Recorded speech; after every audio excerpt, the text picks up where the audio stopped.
In this video, I'm going to show you how you can get gold here in Clash of Clans real quickly and very easily. Before we dive into the video, make sure to like the video and subscribe to the channel with all notifications on. It really does help out the channel and lets us know that you want more content like this. If you're looking to stack up gold here in Clash of Clans, here are the best ways to do it.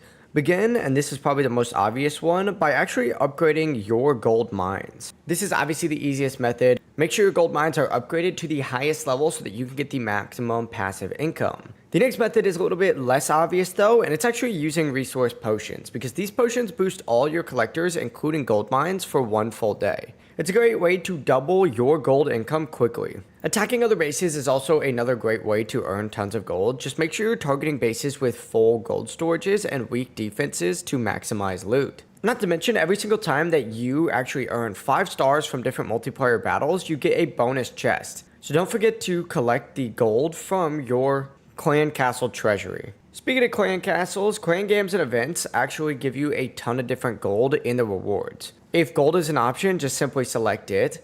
And finally, the last thing has to do with another magic item, and it's the Rune of Gold, because this magic item fills your entire gold storage instantly. Make sure that if you use this though, you use it wisely when your storage is about to be empty to get the full benefit. Follow these tips and you guys will never run out of gold again. I hope this video helped you out. If it did, make sure to like the video and subscribe to the channel with all notifications on. It really does help out the channel and lets us know that you want more content like this. Have a great day. Peace.